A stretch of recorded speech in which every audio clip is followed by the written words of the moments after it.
He never spoke his name. No one ever saw his face. For more than 3 decades, he was kept locked away in the most secure prisons in France alone, masked and forgotten. If you speak his name, you die. Guards were forbidden to speak to him. Letters he wrote were destroyed. His only identity was the sound of iron scraping his skin. Some say he was a royal, others whisper he was a twin. But one thing is certain, this man wasn't just a prisoner. He was a secret the crown was willing to bury alive. It begins in the shadow of Versailles, at a time when France was ruled by one of the most powerful kings in history, Louis XIV, the Sun King. His court was the envy of Europe. His palaces glittered with gold, his armies marched with thunder, and his word was law.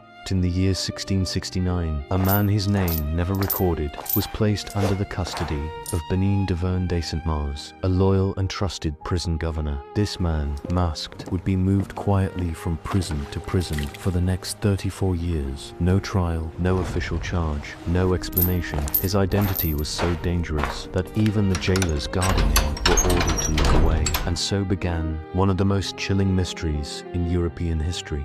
He was first imprisoned in Pignerol, a fortress nestled in the French Alps. The prison was remote, encircled by steep mountains and harsh weather. Only high-profile prisoners were sent here. Even among these, the masked man was treated with unnatural secrecy. Saint-Mars was given strict royal orders. The prisoner must never be spoken to, never seen, and never allowed to make contact with anyone. The mask, they say, was made of iron, heavy, unforgiving. Some historians later argued it was black velvet with metal plates. But either way, the effect was the same, dehumanizing. Stripped of name, stripped of face, he became a shadow, a ghost in the system, only referred to in correspondence as the unknown prisoner or the masked one.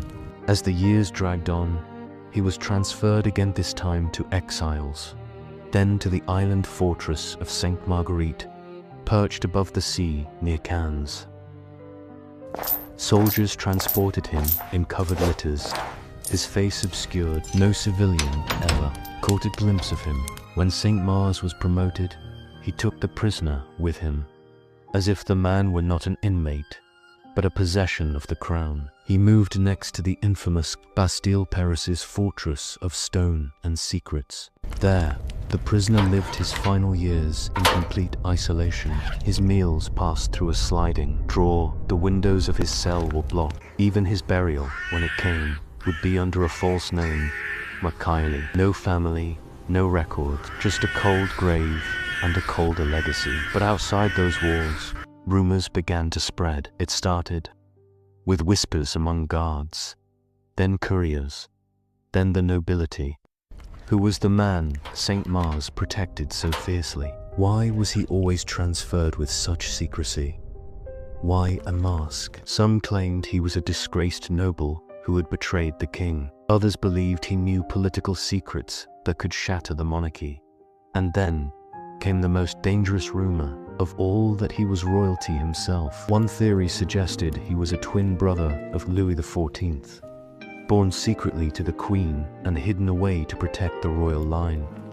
In a monarchy that claimed divine right, 2 identical heirs would be a disaster, a crisis of succession, a threat so severe the only solution was silence. Even Voltaire, the philosopher imprisoned in the Bastille decades later, wrote of the masked man. He claimed the prisoner had been held for over 30 years and wore an iron mask so tight it scarred his face. Voltaire's writings helped immortalize the mystery, but he, too, had no answers, only guesses. By the time Alexandre Dumas turned the legend into fiction, the mask had become more than metal, it was myth. But the core was real. Government records confirm a prisoner existed, that Saint-Mars guarded him, that Louis XIV personally ordered his treatment, and that no other inmate in French history was kept under such secrecy. Some official letters from that era even hint at the fear behind the silence.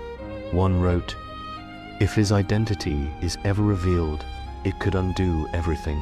very existence is a threat to the king. Who was he?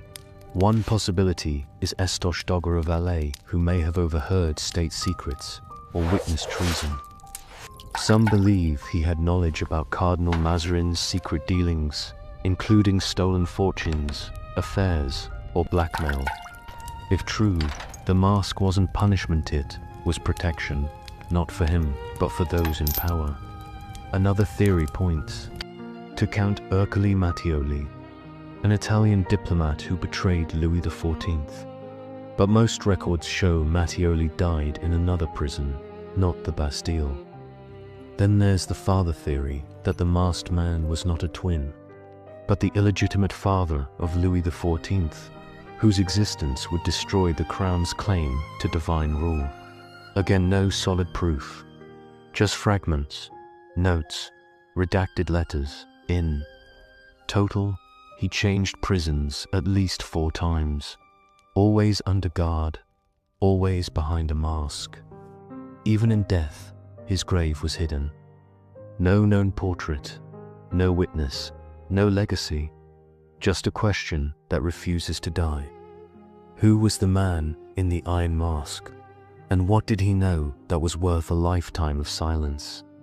In the next part, we'll dive deeper into the most prominent theories with real evidence, decoded letters, and royal secrets that were never meant to reach us.